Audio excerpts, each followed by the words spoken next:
Bones tardes a tothom, benvinguts a Can Jeroni i bon Sant Isidro a tots també. En primer lloc, en nom del grup folclòric Sant Josep de sa Talaia, us volíem agrair a tots la vostra presència aquí i també els que ens estàu veient via streaming. I també en relació amb això volíem agrair a l'Ajuntament de Sant Josep la seva ajuda i la col·laboració per poder fer que això fos possible, perquè si no, nosaltres no n'hauríem sabut. Us he dit bon Sant Isidro, que com sabeu és avui, i també com segurament sabeu, per la colla de Sant Josep és una festa molt important i tot i que enguany no la podem celebrar com us agradaria, amb carros, ball pagès, tambors, castanyoles, sí que hem pogut mantenir aquest acte que també fèiem sempre, que era una xerrada, una conferència sobre algun tema de la nostra cultura i el nostre patrimoni artístic, cultural o natural. I enguany ens hem centrat més en un tema relacionat amb el patrimoni natural. Com segurament heu sentit, que tots ho hem sentit darrerament, us arriben notícies que la Sargantana està en perill i que hem de prendre una sèrie d'actuacions per poder protegir-la. Per això avui hem convidat l'Antònia Siré, la doctora Antònia Siré Costa, que és una gran especialista en sargantanes, perquè ens expliqui per què són tan especials i què podem fer per ajudar a mantenir-les. L'Antònia és nascuda a Eivissa, després se'n va estudiar a Barcelona la carrera de Biologia, en la qual es va llicenciar l'any 1980, i després, en 1985, es va doctorar, també amb aquesta mateixa carrera, a la Universitat de Barcelona.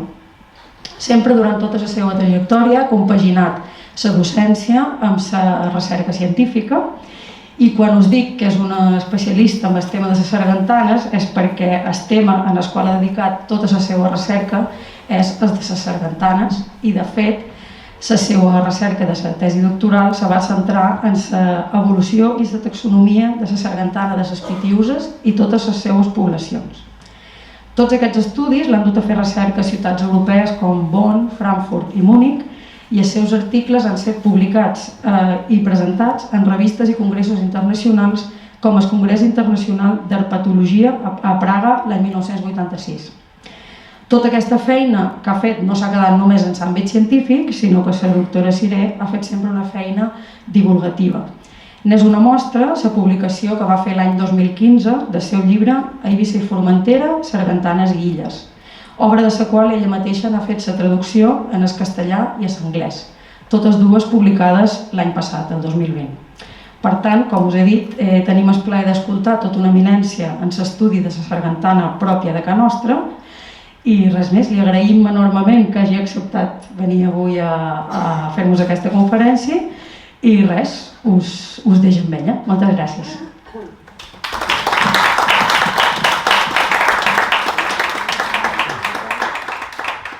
Bé, moltes gràcies per haver-me convidat. De fet, quan la Roser em va dir de venir a fer-vos una conferència, en seguida li vaig dir que sí, que seria un plaer poder estar aquí amb altres. De fet, ella em va plantejar de treballar només les sargantanes, és a dir, que us presentés una mica quin era el tema de les sargantanes de les Pitiüses. Però una vegada que vàrem quedar d'acord que sí, que parlaríem de les sargantanes, li vaig dir, bé, però és que les sargantanes ara estan en risc. Per tant, sí que és veritat que són dos temes que donen molt de sí, explicar-vos quin valor té la sargantana de les Pitiüses i llavors explicar-vos per què està en risc i què és el que es pot fer. Però finalment vàrem pensar que faríem dues conferències en una. I si anem molt de pressa, bé, doncs hi deixem alguna cosa per aclarir. Més endavant ja en faríem una altra o les que fossin necessàries per tal d'aclarir tots aquells dubtes que mos hagin quedat. Per això és que començarem i primer de tot us explicaré per què la sargantana de les Pitiüses té la rellevància biològica que té. En dic de les Pitiüses perquè efectivament està a totes les illes Pitiüses. I quan dic totes les illes Pitiüses vull dir Eivissa, vull dir Formentera, vull dir l'Espardell, vull dir l'Espalmador, vull dir l'Estavià, vull dir Silla de Sal, Esplanxats, etc. Hi ha una quarantena d'illes, les Pitiüses, que tenen un ecosistema perfectament establert i una població de sargantanes que viu en aquell ecosistema. Per això és que en tot moment hem de pensar en tot l'arxipèlag pitiús i no només en Eivissa o Formentera, ja que és el conjunt de totes les illes, de totes les poblacions, el que té rellevància biològica. Bé, hem de saber que la sargantana que tenim aquí està aquí des de fa uns 6 milions d'anys. En geologia, els temps, i en evolució, els temps es mesura en milions d'anys. I per tenir una mica de referència, hem de saber que l'espècie nostra, Homo sapiens, no té ni 1 milió d'anys. És a dir, l'espècie humana va començar a existir ara només fa 0,150 milions d'anys. 0,15 milions d'anys. I en canvi, la sargantana en fa 6 que ja estava aquí. Això ens dona una idea que no és una cosa recent, la importància biològica que té, sinó que està molt arrelat en el que és l'origen de les illes Pitiüses. De fet, forma part de la fauna autòctona que hi havia abans de que l'home arribés a les illes. Sabem que més o menys fa 6.000 anys, compte redó, que va començar a haver-hi presència humana a les illes Pitiüses. Clar, aquesta presència humana va canviar totalment la fauna autòctona que teníem en aquestes illes. Però hi ha hagut una espècie de vertebrat que s'ha mantingut, que és la sargantana. Les sargantanes existien abans de que arribés l'home a les Pitiüses, segueix existint i, de fet, és l'espècie endèmica que li dona més personalitat a tots i cada un dels illots d'aquest arxipèlag. Per tant, hem de veure que a cada illa hi ha un ecosistema concret, hi ha una població de sargantanes concret, i això té molt de valor des del punt de vista evolutiu. Segurament haureu sentit a parlar dels pinsans d'en Darwin. En Darwin va arribar a uns arxipèlags i va veure que a l'arxipèlag de les Galàpagos, a cada illa hi havia una població de pardals, de pinsans, que tenia característiques diferents de la illa del costat. I això era perquè cada població havia quedat aïllada i no es reproduïa en la població de l'illa del costat. I així és com va sorgir la teoria de l'evolució i de l'adaptació. Clar, si en Darwin, en lloc d'estar rodant el món i anar a les Galàpagos, hagués vengut en el Mediterrani, hagués vengut a les illes Pitiüses, segurament hauria pogut arribar a les mateixes conclusions estudiant les sargantanes. Perquè, fixeu-vos, quan una sargantana viu aquí, es reprodueix en totes les sargantanes que viuen aquí. Però no té cap possibilitat de reproduir-se en les sargantanes que viuen aquí, que viuen aquí, que viuen aquí. Això fa que cada població que està a una illa, aquí tenim Espartà, aquesta població de sargantanes que viuen a l'Espartà poden anar acumulant diferències.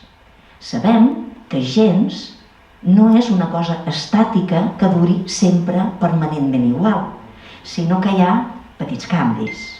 Aquests canvis s'acumulen entre els que es reprodueixen entre ells.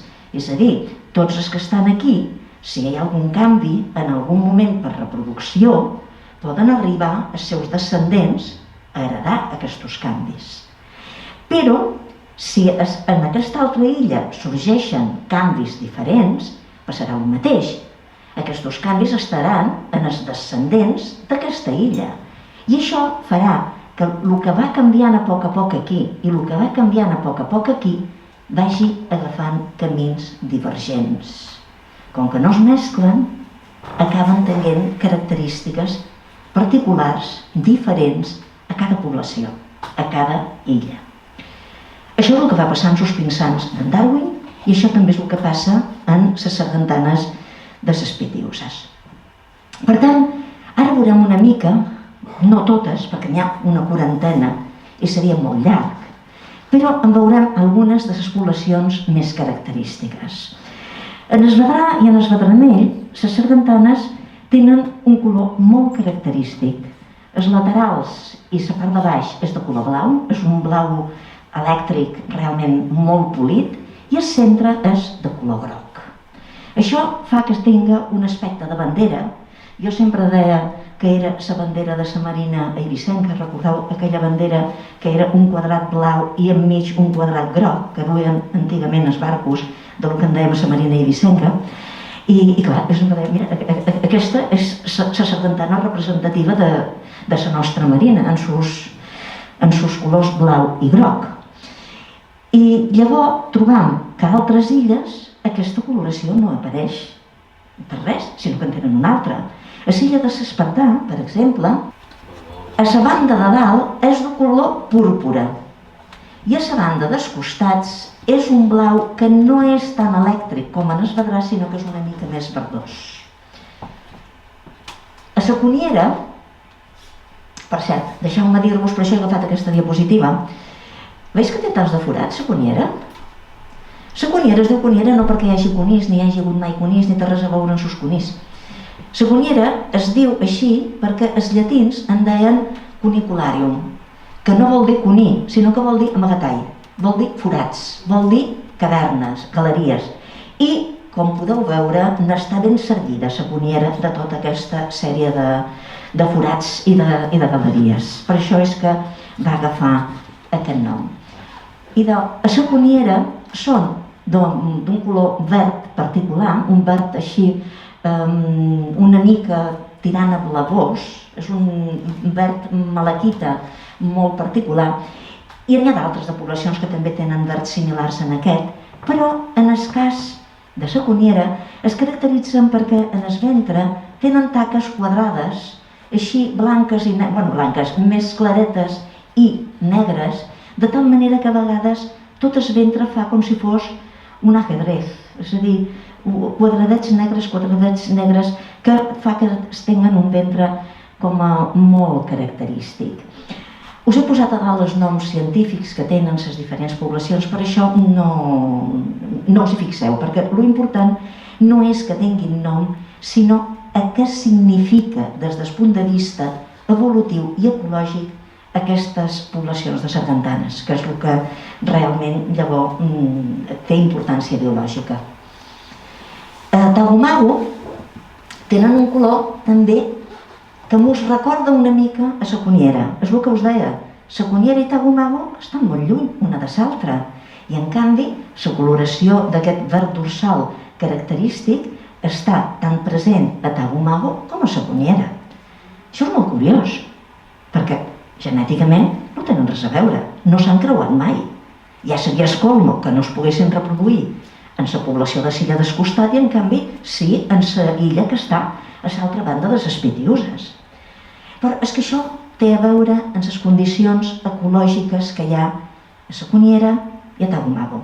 En el tipus de substrat, tipus de vegetals, les plantes que podem trobar i tota una sèrie de característiques que configuren l'hàbitat d'aquestes dues poblacions que són similars. Per això, l'adaptació que tenen la població de la coniera i la població de Tagomago agafen aquest aspecte similar. L'illa Margalida, que és una illa que realment hi ha molt poca superfície per tenir un ecosistema terrestre, però que és una illa de les més antigues que hi ha a les Pitiüses, és a dir, de les que fa més temps que s'ha separat de l'illa d'Eivissa, tenim sargantanes d'un color negre. Negre una mica terrós, un negre que no acaba de ser un negre net, com sí que el trobarem ara a les illes de les Bledes. A les Bledes, aquesta és una imatge de Bladana Plana, és una illa que quasi no té vegetals. Pareix mentida que hi pugui haver un ecosistema terrestre a una illa que està pelada de vegetals i que en canvi quasi tota la seva superfície és roca. I resulta que n'hi ha una densitat extraordinària. És un dels llocs on hi ha la densitat de sargantanes més grossa del món. I les sargantanes de les Bledes són de color negre metàl·lic. Un negre extraordinàriament net, un negre, ja ho veus, així metàl·lic, inclús el ventre. Quan agafam una sargantana i li dam sa volta, resulta que té un ventre negre. És un melanisme pràcticament perfecte. Té molt de sentit evolutiu el fet que hi hagi aquestes poblacions melàniques, però com que és un tema de discussió entre especialistes i tenim altres coses més interessants que poder explicar de les sargantanes, això en tot cas ho deixaríem perquè els més curiosos ho busqueu en els llibres. La Illa Morada, que és una altra illa molt antiga, us estic explicant ara les illes més antigues i per tant les que tenen poblacions de sargantanes més diferents de la població d'Eivissa, també són d'un color molt fosc, també quasi negre, però és un negre blavós. No és un negre net com els que havíem vist abans, sinó que té reflexos de color blau que fa que siga perfectament diferenciable les sargantanes de Illa Morada de les sargantanes de les bledes. I no només colors foscos. Hi ha illes que les sargantanes tenen aquests laterals taronja, vermellosos, tan encesos, que realment pareix que estan pintades, però no, us asseguro que tenen un color taronja encès, tal com es veu aquí en aquesta diapositiva. I és una illa que no és que siga gaire lluny ni gaire exòtica, és una de les illes que hi ha enmig dels preus. I en canvi les illes del costat no són amb aquesta coloració taronja, són amb coloracions marronetes o verdoses, bastant similars a les d'Eivissa, però allí, a l'illa Negra del Nord, tenen aquesta, no totes, la gran majoria tenen aquests laterals tan espectaculars amb aquestes tonalitats taronja encès.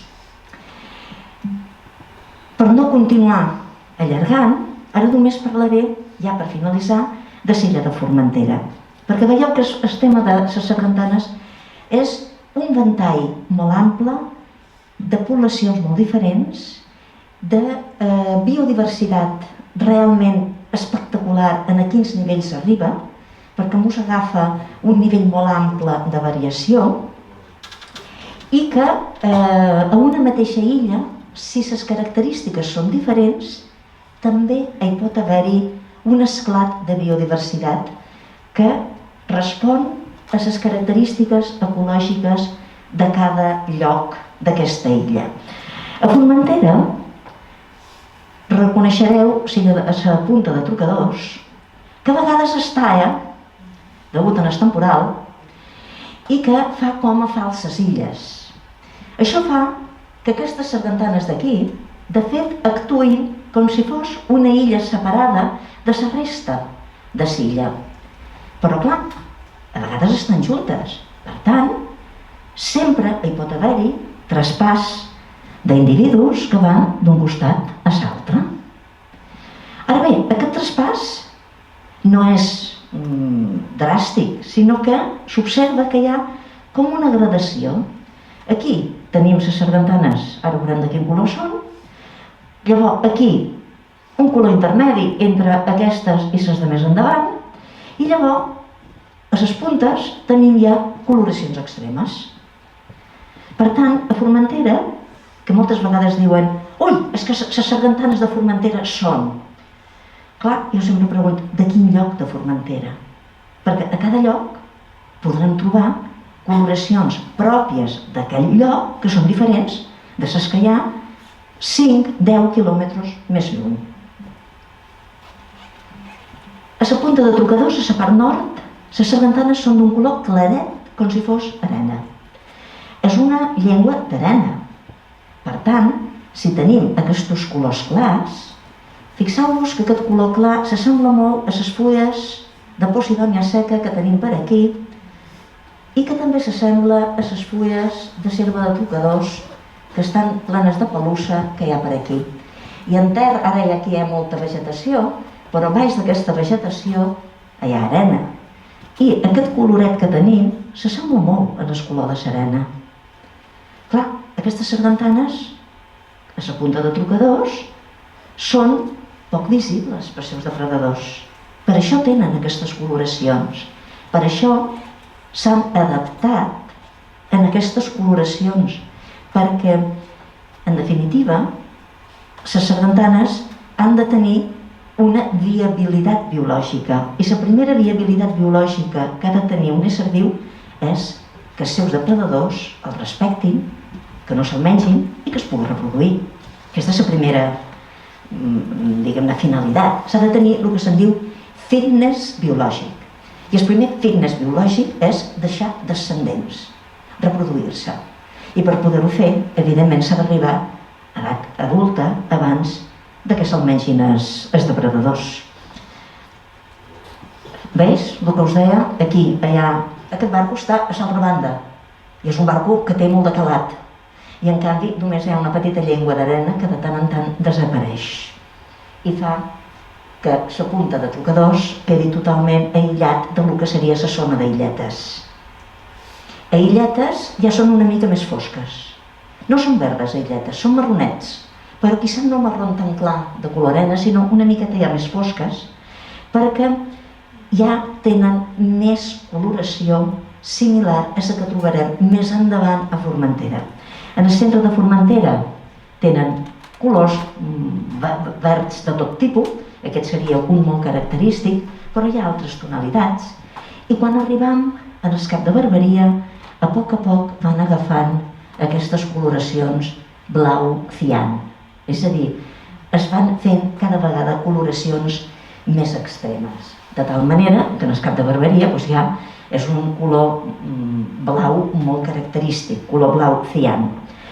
Color diferent des que trobam a la punta de la Mola, a l'altre extrem. I en canvi, a tota la població de Formentera té el mateix nom, Podarcis Pituciensis Formenterae. Per això us deia que quizá no és tan important saber quin nom té una sargantana com saber quin sentit biològic té que la sargantana siga com és. Això sí que és important.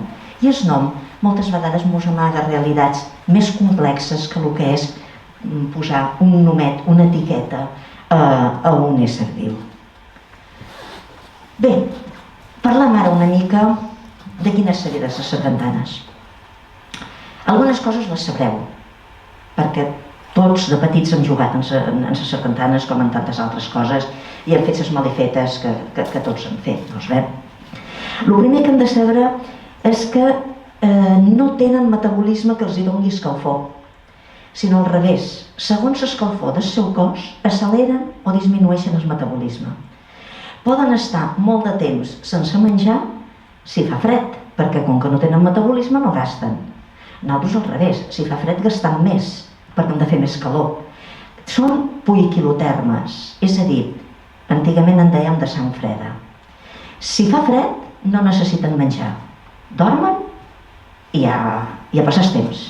Si fa calor, acceleren el metabolisme i necessiten menjar. Per tenir-ho regular, el que fan és que aixafen el cos contra les roques calentes o bé s'aixequen de les roques calentes i procuren separar-se i orejar-se una mica. També vull dir-vos que això és exactament el mateix que fan les serpents. Llavors, quan parlem de la segona part de la conferència sobre les serpents, una cosa que hem de saber és que les serpents, quan fa fred, no estan actives i no tenen gana de menjar. Poden estar escalfant-se al sol, però en el mes de febrer, en què les veiem, no menjaran perquè no tenen prou escalfor per fer la digestió. I al revés, si tenim una serpent dins una trampa i l'anem a buscar una tarda d'estiu, estarà tan vivaratge que serà terrible, no hi haurà qui fiqui la mà allà dins. Per tant, millor esperar en algun moment en què la serpent estigui més freda.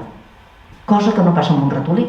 Un ratolí te'n dona, si el tren de la trampa a la nit freda, que a migdia calent, estarà sempre igual de vivaratxo. En canvi, els rèptils no.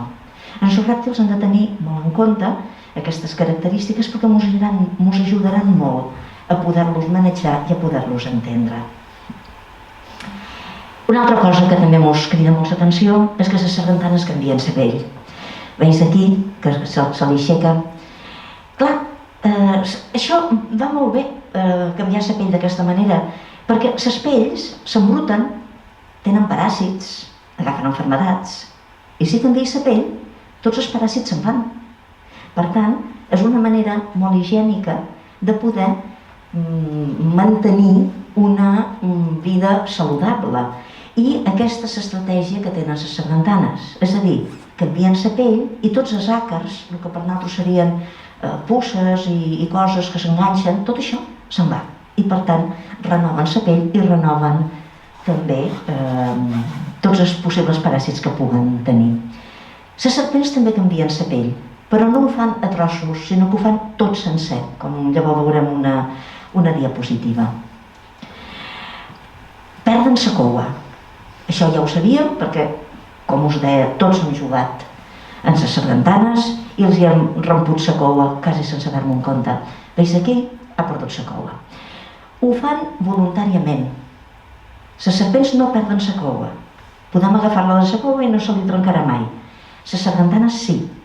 Perden la coua i ho fan voluntàriament. Això vol dir que quan una sargantana es veu en perill o que se l'espit, se l'apreta per algun lloc, aquí, aquests anells intervertebrals, veus? Entre dos d'aquests anells hi ha un septe que voluntàriament es pot rompre i separar la coua. La coua és una prolongació de la columna vertebral i per tant hi ha musculatura intervertebral, hi ha una vèrtebra a cada anell d'aquestos d'aquí, cada anell té una vèrtebra, té musculatura intervertebral, té un nervi, una artèria, una vena, un vas limfàtic que recorre tota la coua, quan és l'originària. Una vegada que es romp la coua, llavors la regeneren, però, veus, es fa una cicatriu, primer una cicatriu, i llavors regeneren la coua i comença a créixer. Ara bé, això que creix no és una coua verdadera, la verdadera està d'aquí cap aquí, sinó que és una prolongació cartilaginosa, que té el mateix aspecte que la coua d'abans, però no té vèrtebres, no té musculatura intervertebral, no té nervis, artèries, venes. Per tant, no té la mateixa funcionalitat que la coua verdadera. Dic això perquè quan perden la coua, perden una mica de viabilitat. Però una sargantana no és bo perdre la coua. I per què voluntàriament es desprenen de la coua si no és bo? Supos que tots ho sabeu, la resposta. Perquè quan es romp la coua, el que queda, tots hem vist que és un tros de coua que està remenant i remena i remena amb moviments espasmòdics. Aquests moviments espasmòdics que remena durant bastants minuts fa que el depredador o nosaltres, si estem molestant la sargantana i actuam com un depredador en aquell moment, estiguem tan entretenguts amb aquella coua que no em dam compte que la sargantana mentrestant aprofita per escapar-se. És a dir, perdré la coua però no perdré la vida. Et deix que tu, depredador, entretengut en la coua i mentrestant jo fuig, m'escap i no em tornes a trobar. És un recurs biològic, és una estratègia biològica de supervivència que realment a les sargantanes els ha anat molt bé, estes ara. Una altra cosa que tenen els rèptils, tant les sargantanes com les serpents, és els òrgans sensorials. El seu òrgan sensorial primordial, principal, és la llengua. Però no perquè captin en la llengua el mateix que nosaltres, no, capten molt més que nosaltres. Els rèptils, a la part del paladar, tenen un òrgan sensorial, un òrgan que es diu de Jacobson, on poden detectar moltes coses. Detecten escalfors, radiació tèrmica, detecten olors, sabors, detecten presències de qualsevol tipus d'organisme. És a dir, el que nosaltres necessitem, diversos sentits per poder detectar una informació, necessitem oïda, vista, tacte, aroma, tant si és per nas com per la llengua. Les sargantanes tot això ho fan, tot junt, en la llengua que va buscant aquests sensors, aquesta informació cap a l'exterior. Per això sempre estan en la llengua fora de la boca, passejant-la, perquè és com una antena. És una antena que va captant, que va veient quines radiacions tèrmiques hi ha, quina humitat hi ha, per tant també quin tipus de substàncies químiques hi ha, i així és com agafa tota la informació del món exterior. I clar, això per nosaltres ens pensaríem que era només per sabors. Doncs no, és el que nosaltres necessitam entre l'oïda, el tacte, l'olfacte i el gust, tot junt i tot junt amb una sola cosa. I les serpents també. Les serpents també van sempre en la llengua fora perquè és el seu òrgan sensorial principal i detecten tota la informació exterior a través d'aquesta llengua. Les sargantanes són mascles i femelles, és a dir, tenen els dos sexes. Es diferencien perquè aquí hi ha el que se'n denomina esporos femorals. En els mascles, els poros femorals estan sortits, estan com si fossin petits cràters, i en canvi les femelles estan xatos, estan aplanats, quasi és com si estiguessin tapadets. Per tant, tenim mascles, tenim femelles, i això vol dir que tindrem festeig. El festeig és molt particular. Pareix com si s'estiguessin abraçant, mossegant, i resulta que no, que el que fan és festejar-se una a l'altra. Aquí tenim un mascle que està mossegant la base de la coua de la femella. La femella també, en la seva boca, intentarà mossegar la base de la coua del mascle. I quan passa això és quan veiem dos sargantanes enganxades una en l'altra que donen la volta. I roden, i roden, i roden molt de pressa. Bé, doncs estan festejant. Ho fan d'aquesta manera, no? I una vegada que festegen, clar, això vol dir que llavors han de pondre un ou. I les sargantanes neixen d'un ou. Aquesta diapositiva és bastant dolenta, però és molt significativa perquè aquí hi ha un ou. I aquí hi ha la sargantana, veus els dits, la sargantana que acaba de posar l'ou i que l'ha deixat aquí i se'n va. Clar, és molt dolenta la diapositiva, però valia la pena posar-la només perquè puguem veure com són aquests ous. Són del tamany d'un pèsol.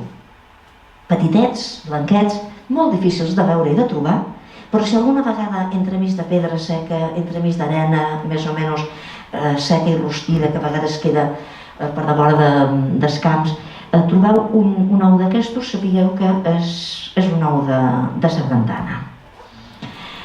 Bé, i en tot això hem d'entendre que les sargantanes formen part d'un ecosistema. Normalment en els llibres solen posar un esquema d'aquest tipus, un esquema molt senzill, per explicar-nos com és un ecosistema. Això és una simplificació de la realitat molt grossa, com aquests dibuixos naïf que ens expliquen com és a Eivissa, només posant la catedral i dos cosetes més i tal. Bueno, ja està, ja tenim un dibuix naïf que ens explica com és a Eivissa. De fet, els ecosistemes són molt més complexos, però per poder-nos entendre això ja ens està bé.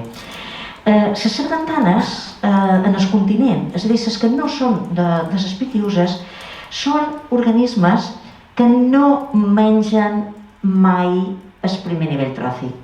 És a dir, no són herbívors, sinó que són organismes que mengen aquest tipus de nivell tròfic. És a dir, les sargantanes, en ecologia, sempre formen part del que s'entén per tercer nivell tròfic, mai segon nivell tròfic.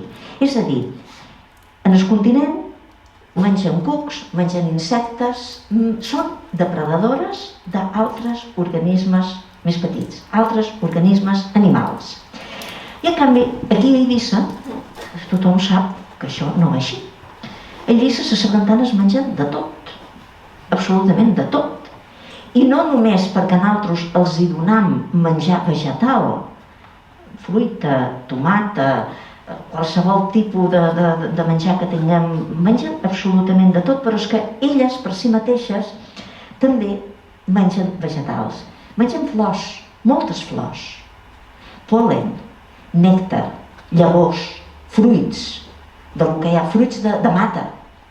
Aquests fruits vermellets petitots que hi ha a les mates en mengen amb molta freqüència, i flors bastant ja madures, com aquesta flor de llicsó, doncs també mengen, veus aquí que ens ho cap ficat dins de la flor, mengen tot tipus de vegetals que puguen trobar. I evidentment també mengen formigues, cuquets, larves de mosca, també, evidentment, mengen de tot.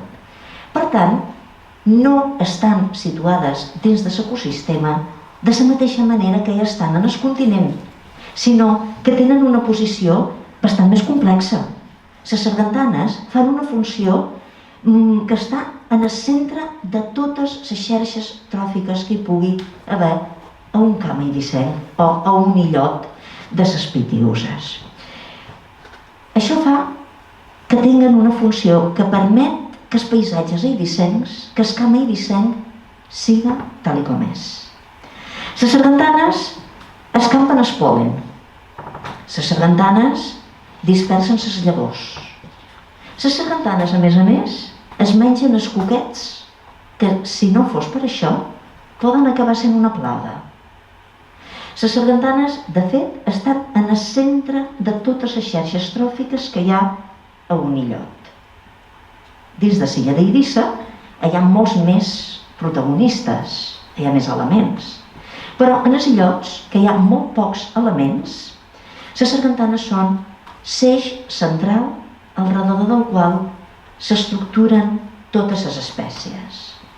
En els illots penseu que, a més, també mengen organismes procedents de la mar, les puces de mar, tot això que està amagat entre salga seca, o que quan baixa la mà que hi ha aquestes roques que fa com aquelles herbetes que podem funyar i que estan agradables, i que per allà enmig hi ha puces d'aigua, això també és aliment per les sargantanes. Per això és que a illes tan petites hi pot haver-hi una densitat, una població de sargantanes tan gros com els que tenim aquí.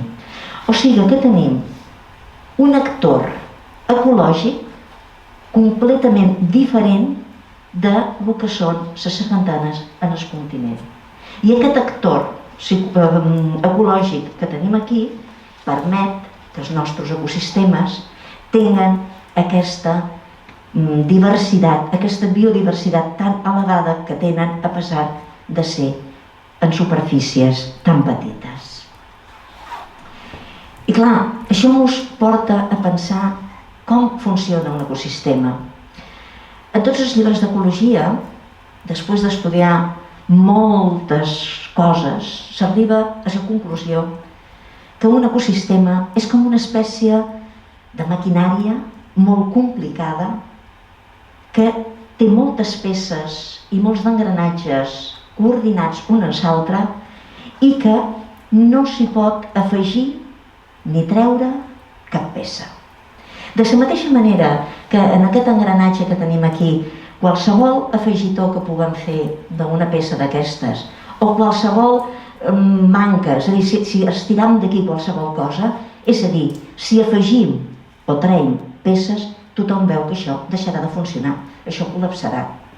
Exactament el mateix ens passa en els ecosistemes. Quan s'afegeix una peça a un ecosistema, aquell ecosistema es distorsiona i acaba col·lapsant. I el mateix passa quan es perd una peça. Quan a un ecosistema desapareix una espècie, també es pertorba, es distorsiona i acaba empobrint-se de forma irremediable. I clar, i ara tenim que aquesta peça central que hi ha a tots els ecosistemes illencs està en perill. Està en perill perquè, tots ho sabeu, ens ha arribat una peça nova.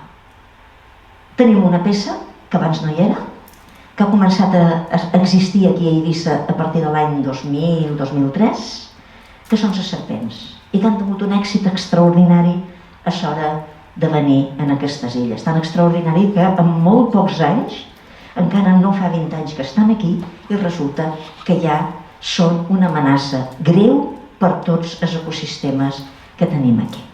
Ara, el que us deia, veus la serpent i la pell, aquí tenim la seva pell, l'acaba de mudar, en això se'n diu una camisa, i la deixa. Si veiem una pell vol dir que hi ha serpents. Moltes vegades no es veuen les serpents, es tarda molt a veure una serpent. Quan es veu una serpent vol dir que n'hi ha moltes. No espereu a veure'n una per pensar que n'hi ha.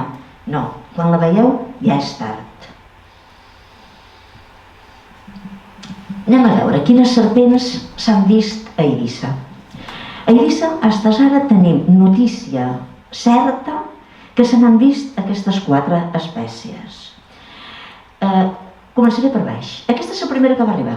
Any 2003 es van fer observacions de Malpolon pessulanus, que és una serp bastant desagradable de veure i a més és verinosa en certa mida, però no se n'ha tornat a veure més.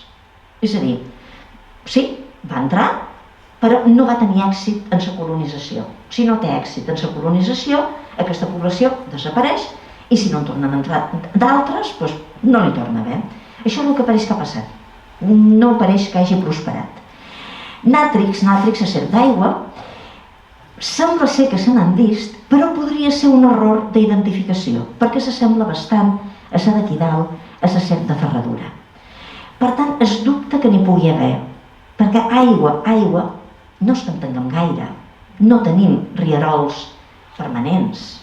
I si estigués dins d'un safareig, aviat la veuríem i aviat, diguem-ne, la caçaríem. I no pareix que hagi passat. Per tant, sí que hi ha notícia de que s'ha vist, però també hi ha dubte de que sigui veritat que s'han vist. Les que no hi ha cap dubte són aquestes 2. La serp blanca, que en castellà es diu d'escalera, per això algú fa una mala traducció i diu serp d'escala. El seu nom correcte és serp blanca, ja veureu per què se'n diu d'escala, i l'altra, que és la que abunda més, aquesta d'aquí, la serp de ferradura. Aquestes 2 sí que han tingut molt d'èxit en la colonització i sí que són una amenaça realment molt greu per tots els ecosistemes. No només per la sargantana, que serà la primera que desaparegui, sinó que darrere de la sargantana venen tots els altres organismes, perquè quan s'hagin acabat les sargantanes, les serpents seguiran aquí i continuaran menjant i menjaran altres coses. Aquesta és una cria de serp de ferradura, veieu quin disseny que té, i és un disseny molt similar al disseny que té la serp d'aigua que us deia abans, per això és que es pensa que és un error d'identificació. Que siga petiteta no vol dir que es quedi amb aquest tamany. La serp de ferradura arriba a uns tamanys realment extraordinaris. A la península, els llibres diuen que el seu tamany és fins a 1,50 o 1,58 és la mesura màxima que s'ha trobat a la península. Aquesta fa molt més de 1,58. A Eivissa es troben serpents de 2 metres amb molta facilitat. I ara veureu per què, és comprensible, és a dir, no és que aquí sigui millor que un altre lloc, és que és molt comprensible el que ens passa, ara ja ho veurem. I l'altra serpent que també tenim és la serp blanca. Quan es cria una cria, és a dir, quan surt de sou, té 2 ratlles que van a tot el llarg, una i una altra, i entremig aquestes ratlles que fa com si fos una escala de corda. Veus aquí que és com una escala de corda? Això són cries, aquestes són cries. I a mesura que creix, els travessanys de l'escala de corda van desapareguent, aquí ja n'hi ha algun que està una miqueta més diluït, i desapareixen totalment, de tal manera que només ens queden les 2 línies que recorren el cos de dalt a baix.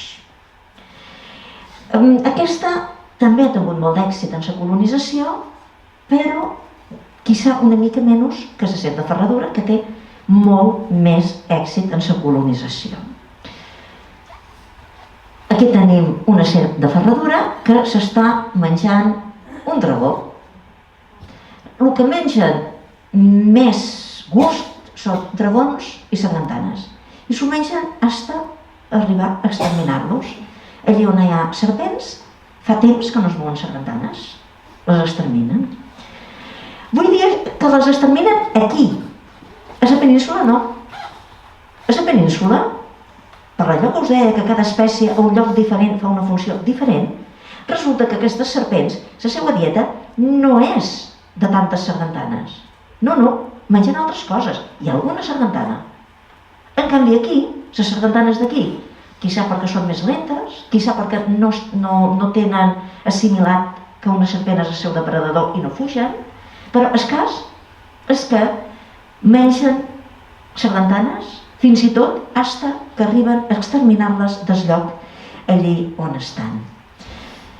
Fins un 56% de l'alimentació de les serpents són sargantanes. I si no hi ha res més, mengen només sargantanes. Com que les sargantanes s'acaben, llavors comencen a menjar altres coses. Perquè clar, no només tenen sargantanes a l'abast. Però insisteix, a la península no mengen tantes sargantanes, mengen altres coses. I en canvi aquí s'han adaptat a menjar això. A la península mengen rèptils, està clar que sí, tot tipus de rèptils i tot tipus d'amfibis. I a més tot tipus d'aus.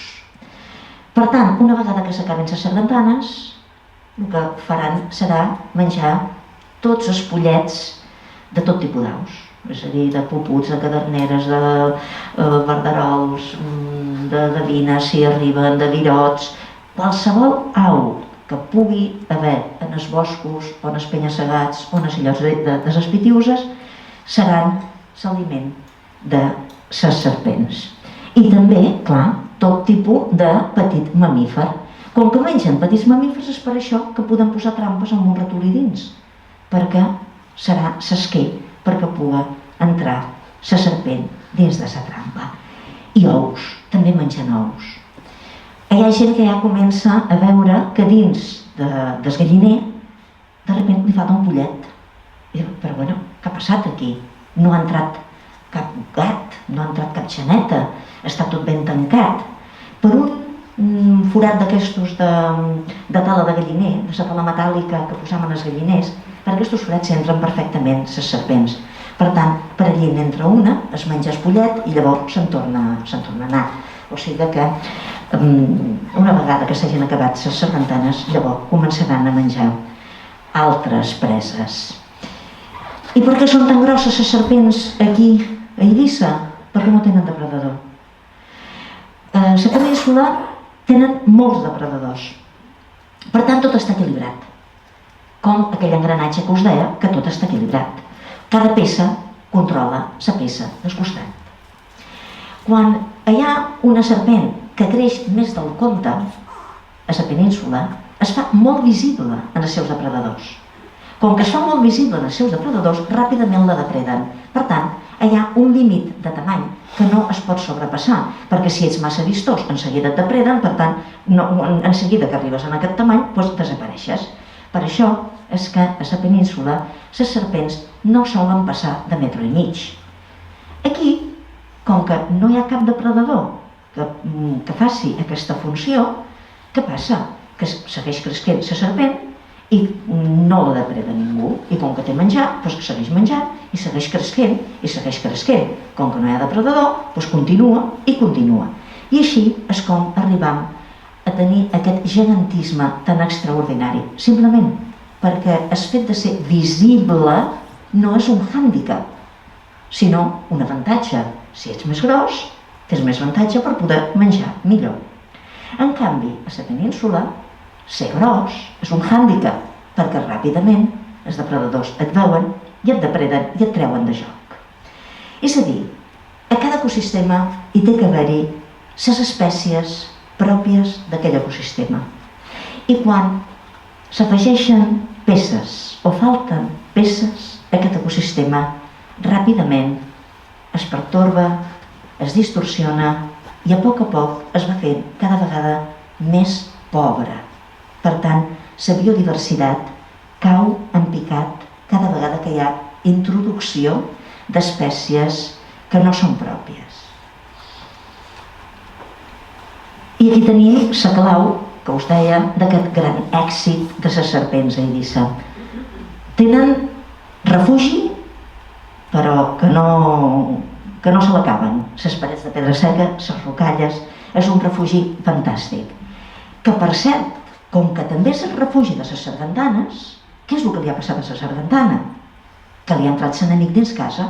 Les sargantanes se'n van al seu refugi, però en el seu refugi, en lloc d'estar protegida, que quan depredaven damunt de les sargantanes només les aus i els gats se ficaven dins la pedra seca i estava salvada, doncs ara què passa? Que se fica dins la pedra seca i allí es troba el seu enemic principal. És a dir, els refugis de les sargantanes també són els refugis de les serpents. Per això és que la sargantana ho té realment molt difícil. Llavors, aliment en tenen les serpents totes que volen. És a dir, amb aquestes poblacions que tenim aquí de sargantanes, inicialment pareixia una font d'aliment que no se li acabaria mai. I sobretot, molt bon clima. És un clima òptim. Realment no poden haver arribat a un lloc millor des del punt de vista climàtic. I no tenen depredadors. Això és jauja. És a dir, realment, les serpents que han arribat aquí és que han arribat en el paradís per elles. Això és jauja, simplement. Anem a veure com es reprodueixen. Aquí tenim un acoplament de dos serpents i el que us vull explicar amb això és que tenen una explosió demogràfica exponencial. Hem vist que les sargantanes posen un ou. Clar, com que són poblacions madures, són poblacions estables, amb un ou es manté una densitat poblacional més que raonable per les condicions ecològiques que hi ha aquí. I fixeu-vos que n'hi ha de sargantanes aquí quan n'hi havia moltes. Però les serpents posen molt més d'un ou. Per tant, clar, cada serpent que es deixa viva enguany són 10-15 serpents l'any que ve. Això fa que hi hagi un creixement exponencial, però tan ràpid, que realment els números maregen quan un fa els comptes de com va creixent aquesta població. Anem a veure ara com es dispersen. Hem dit que han arribat aquí. Sí, molt bé. Han arribat en els carregaments de materials agropecuaris. Palla, materials de construcció de pedra, és a dir, entremig dels materials de pedra seca i d'àrids també han arribat serpents, i sobretot a través de les oliveres, a través dels arbres vells. I vull que quedi molt clara una reflexió que hem de fer. Es poden dur arbres de fora, podem sembrar arbres exòtics, però arbres joves. Tota la vida s'han transportat arbres, s'han duit plançons d'albercoquers, de garrovers, d'ametllers. Eren joves, eren arbres que no tenien malalties. I en canvi ara resulta que per una moda més o menys cool ens arriben arbres vells, arbres carregats d'malalties, carregats de paràsits, carregats d'espècies dins dels seus racons, que llavors, quan arriba la primavera, surten dels seus forats i no sabem a què punyeta s'ha transportat dins d'aquell arbre vell. Això té molt poc sentit comú i és una cosa que es tindria que fer reflexionar en els que tenen vivers i en els que importen materials de fora que anessin una mica més en compte. Però no només de fora cap a dins, sinó que una vegada dins Eivissa hem de tenir molt en compte la dispersió d'un lloc a l'altre de Silla. Perquè si nosaltres deixam llenya a un lloc de Silla, la carregam en l'hivern i la duim a un altre punt de Silla, el més probable és que no emportem serpents d'un punt a l'altre de Silla. Això ha passat a la Caleta. A la Caleta no hi havia serpents, fins que de sobte van començar a aparèixer d'una forma explosiva. I es va averiguar que havia estat un carregament de llenya que havia vengut des de Sant Carlos cap a la Caleta.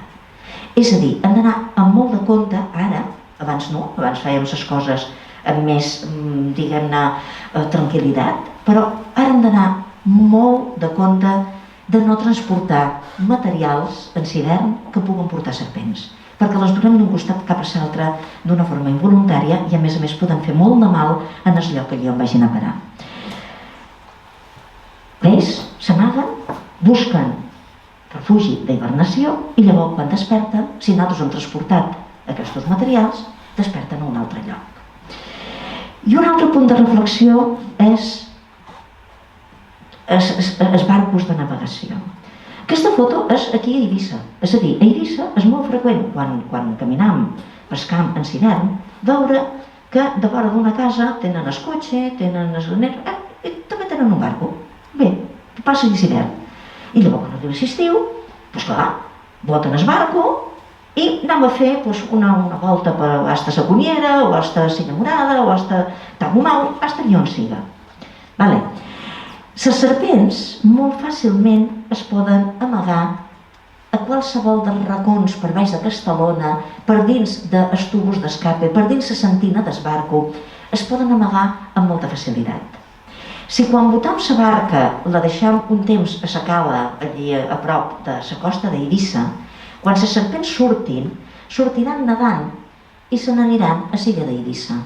Però si no, aquí tenim una serpent de ferradura que neda perfectament bé.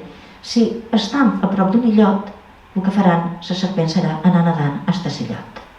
I aquest és el gran perill que tenim, evitar que les serpents arribin a els illots, almenys que no arribin a els illots.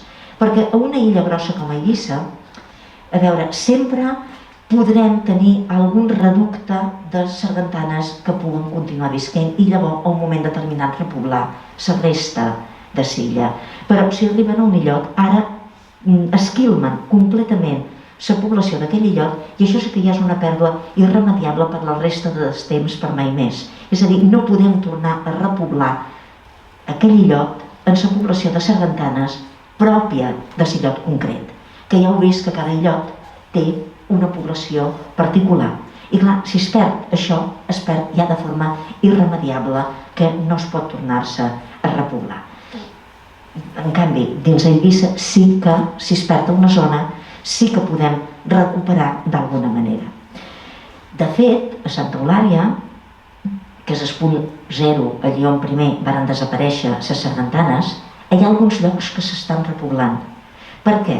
Perquè s'ha pogut desnegrar les serpents d'algunes zones i si hi ha un hàbitat adequat, les sargantanes tornen a aparèixer. Per tant, són dues coses que és automàtic. Si hi ha serpents no hi ha sargantanes, si eliminem les serpents tornen a aparèixer les sargantanes. I què es pot fer-se? Ara el que es pot fer és intentar equilibrar aquest desequilibri que tenim en les serpents posant trampes. És a dir, s'ha de fer una depredació equilibradora. Com que no tenim depredadors de les serpents, posarem trampes i aquesta serà la depredació que es farà per tal d'equilibrar aquest desequilibri poblacional que tenim. Se n'han de capturar quantes més millor, perquè evidentment la densitat poblacional de serpents que tenim ara és tan alta que és molt urgent baixar aquesta pressió poblacional i que hi hagi quantes menys serps millor. I per tant se n'han de posar moltes de trampes. I per altra banda, evitar introduccions involuntàries d'un lloc a l'altre de l'illa. Les trampes són uns compartiments dobles en els que tenim aquí un compartiment que és una caseta per un ratolí de laboratori, llavors us parlaré del ratolí, i un altre compartiment que és on té que anar a entrar la serpent. La serpent sent l'olor del ratolí, aquests ratolins són ratolins de laboratori, això vol dir que no tenen cap concepte de por a les serpents, els és igual que hi hagi una serpent o no, no ho identifiquen com un perill, viuen la seva vida tranquil·lament, mentre el tenen ben cuidat, el ratolí aquí s'ho passa la mar de bé, però fan molta olor, molta més olor que no els ratolins habituals. I aquesta olor és un esquer fantàstic per les serpents, que intenten menjar-se el ratolí. Busca i busca i busca i finalment troba aquest forat. Aquí, això és una porta que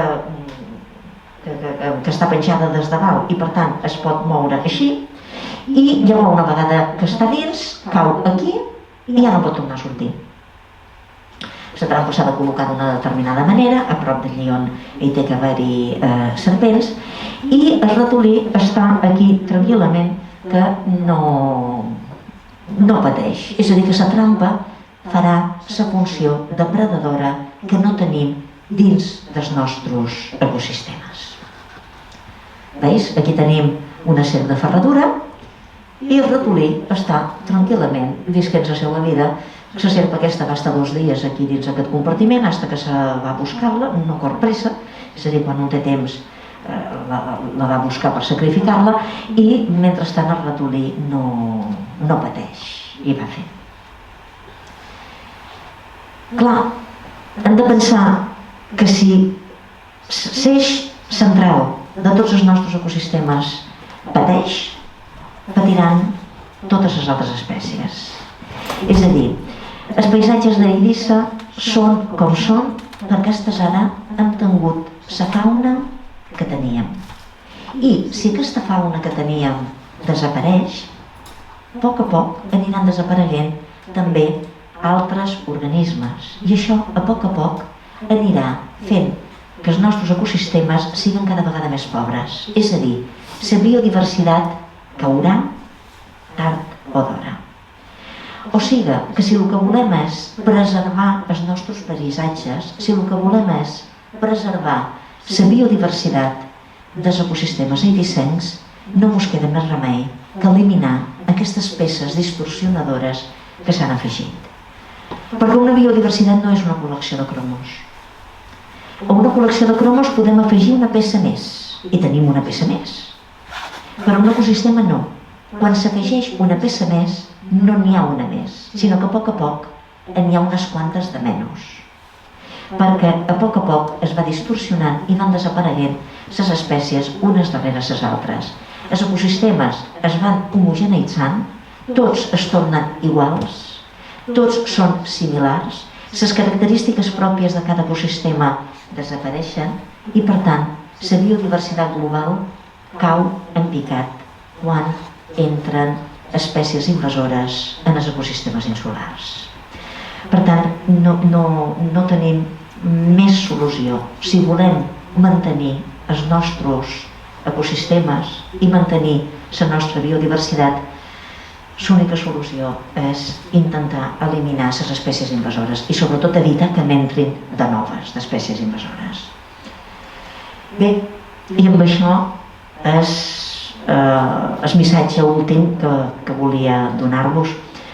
Espero que us hagi agradat, que hagi merescut la pena venir fins aquí, i si voleu fer algun comentari o alguna pregunta, doncs ara és el vostre torn. Gràcies.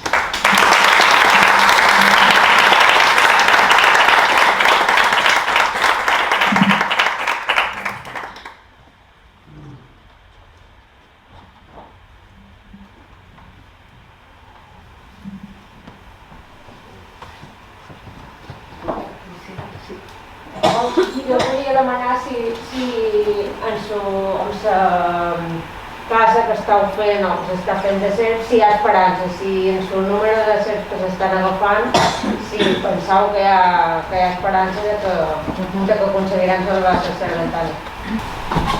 Jo crec que sí, que hi ha esperança.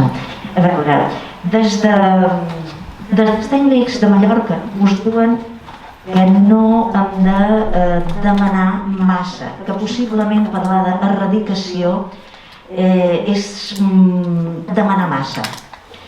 Jo els hi vaig dir que erradicació ara no, però baixar la pressió poblacional de serpents, això sí que era imprescindible. De fet, enguany hi haurà una captura de serps important, de tal manera que esperam que la pressió poblacional de serpents es redueixi moltíssim. Això facilitarà que hi pugui haver repoblació de sargantanes a llocs que abans no n'hi havia. Perquè si tu aconsegueixes una zona que desapareixen les serpents, ràpidament les sargantanes és el que hi ha d'haver-hi. És igual que quan deixes de cultivar un camp, ràpidament entren espins. Per què? Perquè és el seu hàbitat, les illes de les Pitiüses, i tard o d'hora es veu que la vegetació, si deixes de cultivar, és la vegetació autòctona la que guanya terreny. I amb els animals passa el mateix.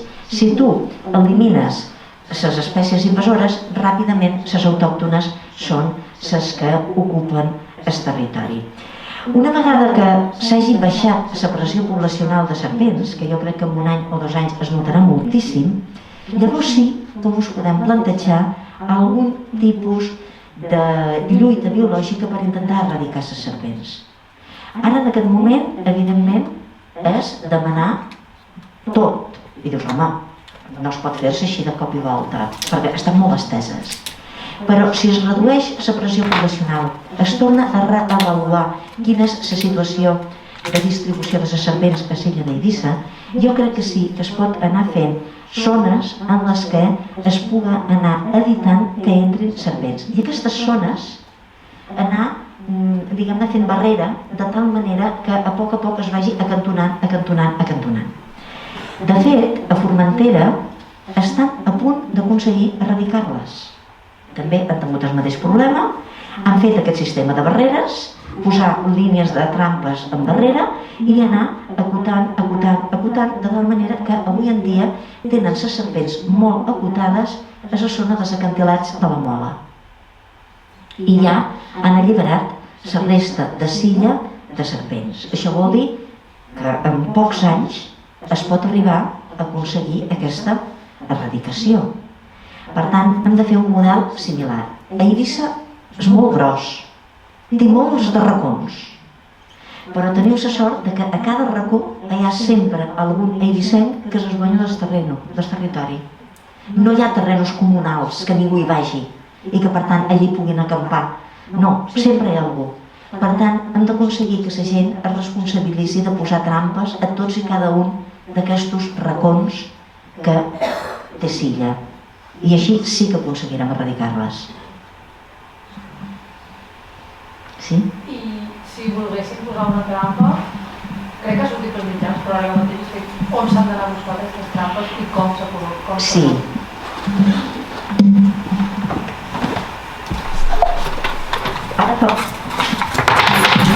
Ara fa poc hi va haver-hi, mira, dimecres passat, hi va haver aquí a l'Ajuntament de Sant Josep un repartiment de trampes pels voluntaris del municipi de Sant Josep. El 24 d'abril n'hi va haver-hi a Santa Eulària pels voluntaris de la zona de Sant Joan i de Santa Eulària. D'aquí 15 dies n'hi haurà a Sant Antoni pels voluntaris que s'han apuntat del municipi de Sant Antoni. Les trampes subvencionades les han pagat els ajuntaments perquè els voluntaris les posin en el seu terreny i puguin participar d'alguna manera. Hi ha tota una xarxa de voluntaris i aquesta xarxa de voluntaris enguany és el primer any que existeix. Intentarem estructurar-los, consolidar-los i sobretot explicar a la gent com poder funcionar perquè no sigui només enguany, sinó enguany i l'any que ve i l'altre has de tenir èxit. Aquestes trampes subvencionades que les paguen els ajuntaments, clar, són comptades, n'hi ha poques, però també es poden comprar de forma, diguem-ne, si jo vull una trampa, és igual que si vull comprar un barco, vas i te'l compres. A la cooperativa de Santa Eulària, llavors més endavant en tindran de trampes de venda lliure. I també estic intentant que en alguns llocs puguen tenir-los també de venda lliure, com per exemple a Ibiza Botànico Biotecnológico, allò nou que hi ha a Sant Rafel. Llocs que la gent pugui anar-hi i comprar una trampa i posar-la. I llavors, si volen assessorament, que s'apuntin a la xarxa de voluntaris i des de la xarxa de voluntaris s'envien correus electrònics i missatges perquè la gent pugui tenir assessorament i ajuda. O, per exemple, l'altre dia vaig anar a buscar la serpent d'aquesta foto que us he posat dins la trampa, i una serpent que em van cridar perquè l'anés a treure, perquè era una senyora que diu, escolta, jo tens la serpent allí, però jo no sé què fer amb ella. Dic, no et preocupis, ja vendré jo i la trauré. És a dir, si un no s'atreveix a fer alguna de les coses necessàries per tenir la trampa, es demana ajuda a altres voluntaris i hi van.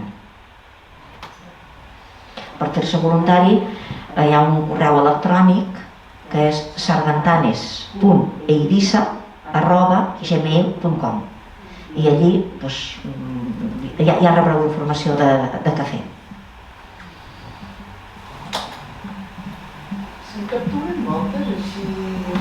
Sí, moltes. Mira, en Mariano Mayans, Sant Tallatrudis, es va fer ell les trampes. És a dir, també hi ha uns models per fer les trampes. Si un té una mica d'habilitat en fusteria, te la fas tu mateix i és fàcil de fer. Se la va fer ell, o sigui que no és cap trampa mica sofisticada. Enguany ja n'ha capturat 4. Sí, se'n capturen moltes, I Sant Tallatrudis no és que sigui res de l'altre món, o sigui, no... Se'n capturen moltes. Per desgràcia, quan es veuen les serpents, és que ja n'hi ha moltes. Els municipis de Sant Josep ja se n'han vist moltes? Pensava que Cala Tarina... Sí, mira, el municipi de Sant Josep, l'altre dia quan repartíem les trampes, els hi vaig fer la reflexió de que és el municipi frontera. Està en el límit, això és la franja que delimita. De tal manera que a la zona de la Carroca n'hi ha moltes. Per què? Perquè hi ha els vivers. Clar, les coses són com són, és a dir, blanco i en botella, que diríem, no? I per tant es tindria que parlar amb els vivers perquè tinguessin una mica més de responsabilitat del que estan fent i del que tenen entre mans. I a la Carroca n'hi ha moltes. A la zona de la Caleta han arribat, a la zona de l'aeroport han arribat ara fa poc, i també se'n veuen de ben grosses. A les Salines no han entrat. Per què? Perquè és l'aeroport. L'aeroport és una planxa de ciment que no és mica agradable per una serpent. Les serpents no tenen ganes de viatjar, és a dir, no tenen ganes d'anar a l'illa del costat, ni de viatjar més enllà de l'aeroport. Si s'escampen és perquè van de forma passiva, perquè algú les transporta, o perquè, moguent-se de forma habitual, doncs clar, quan hi ha moltes serpents, n'hi ha d'altres que van a buscar l'aliment una miqueta més lluny, i així és com arriben per tot. Llavors, aquí, a la zona del poble, jo diria que no n'hi ha. Però, a Cala Tarina, a Cala d'Hort, sí que hi ha nuclis bastant calents. És a dir, han arribat, des de saber com, no sabem ben bé com, segurament procedents de Sant Carlos, però Cala Tarina, per lo vist, és un nucli bastant dens de serpents.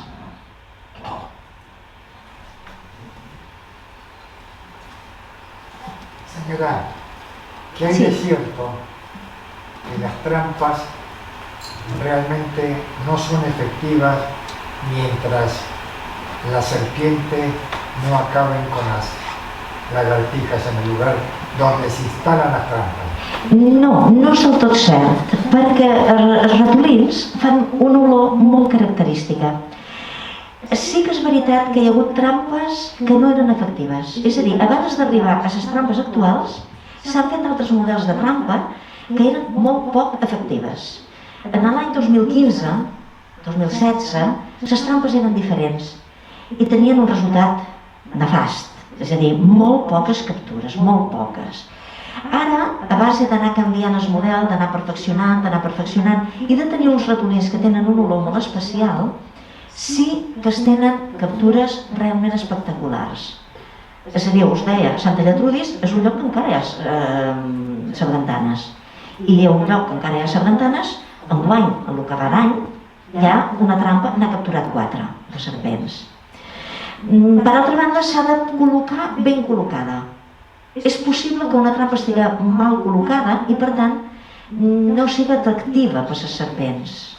Això també. I a vegades passa que podríem posar 2 trampes, una aquí i l'altra allí, que a nosaltres mos pareix que estan perfectament igual, i n'hi ha una que en captura moltes de serpents i una altra que no, que per lo que sigui no hi entren. Tampoc ho sabem tot encara. De fet, estem aprenent a mesura que anem caminant.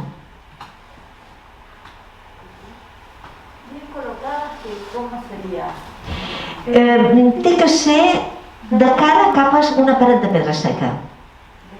Sí, és a dir, el ratolí i l'entrada té que estar mirant a la paret, de tal manera que nosaltres quan anem a buscar la trampa la tindrem que girar perquè, diguem, no, tenim la part de darrere. I a un lloc allí on hi pugui haver serpents.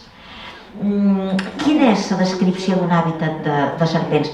Doncs aquelles parets de pedra seca que normalment anirem a buscar espàrrecs, allí hi ha serpents. Sí. A veure, tant si hi ha esparregueres com si no. Hi ha llocs de paret que tu dius, mira, cap allà hi haurà esparregueres. I vas i no trobes esparregueres, a lo millor. Però això que de lluny tu dius, mira, cap allí segurament hi pot haver esparregueres. Allí hi haurà serpents. És una cosa que no falla. Però els temps de Lluís Pare que les serpents dormen, no? De moment encara sí, però no te'n fiïs. A mi m'agrada molt anar a buscar espàrrecs, per tant, i quan vaig a buscar espàrrecs encara no n'he vist cap mai de serpent. Sí, encara dormen, normalment encara dormen. Es controla les oliveres que entren? Bé, a veure, per llei no hi ha control encara. S'ha intentat. Ja fa temps que molts és a dir, s'ha demanat des de la societat civil en els polítics que actuïn. Els polítics han fet un munt de declaracions de bones intencions, però no és una cosa tan fàcil perquè resulta que la lliure circulació de mercancies que hi ha a la Unió Europea dificulta molt el trànsit, és a dir, parar el trànsit de mercancies en els ports. Això ho dificulta moltíssim. Però sí que hi ha una mica més de sentit comú, en el sentit que s'ha demanat als viders que no facin transport d'aquests materials sensibles en època que hi pugui haver-hi serpents hivernant. Si estan aquí les oliveres no passa res, el problema és que n'entren de noves oliveres. Per altra banda, jo crec que ja venien de fora.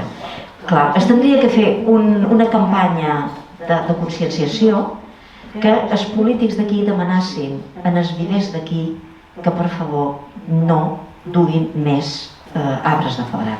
Perquè molta història de jardín mediterrani, sí, però si el museu de l'altra punta del Mediterrani fa tant de mal com qualsevol altre jardí, ni que fos un jardí anglès. És a dir, fa molt de mal si mos duen plantes de fora. Es tindria que fer la propaganda no de jardín mediterrani, sinó de jardí autòcton, jardí de les espècies d'aquí.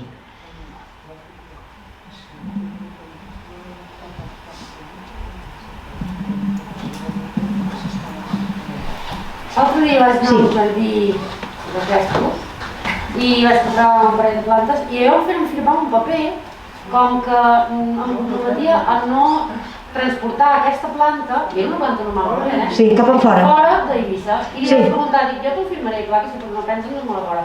I que vosaltres us comprometeu, vosaltres fes alguna cosa, però no em trobo idees que dins d'un cells. La pobra nota que eres empleada de l'amo, no em vas haver de contestar. Sí. És que és una de les coses realment, diguem-ne, contradictòries.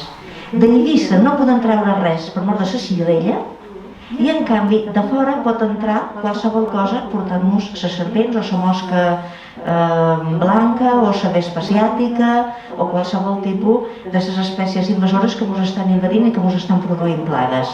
Per això és que ara, últimament, jo cada vegada que parlo amb un polític, i us convido a vosaltres que també ho faceu, demaneu que els ajuntaments i el Consell intervenguin en els vivers d'Eivissa demanant-los que siguin responsables en el que porten. És a dir, no basta que facin propaganda de jardín mediterrani i no gastar aigua, és que tenen que ser plantes autòctones. Quin sentit té portar oliveres de fora si aquí tenim oliveres? Clar, és que estan fent uns desastres sense dar-me un compte, simplement per no pensar una mica de forma racional.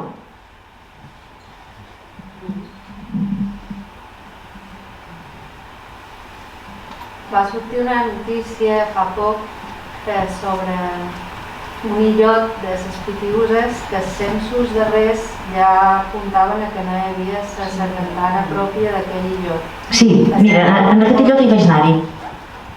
És un que hi ha a prop de la costa de Santa Eulària i es havia vist una serpent que anava a prop d'aquell illot. Heu vist aquesta foto d'un caiac amb una serpent?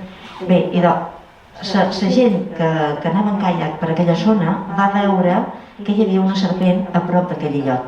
I clar, es sospitava que, evidentment, en aquell illot hi havia serpents. I vàrem anar-hi, la biòloga aquesta que ha publicat aquesta notícia i jo, i efectivament no vàrem ser capaços de trobar cap indici de sargantana, cap ni un. I vàrem estar-hi un rato, vàrem mirar tots els indicis que hi podia haver, de marques en terra, marques a damunt de sargila fina. En seguida veus si hi ha algun animal, perquè tens les marques de les coes de sargantana.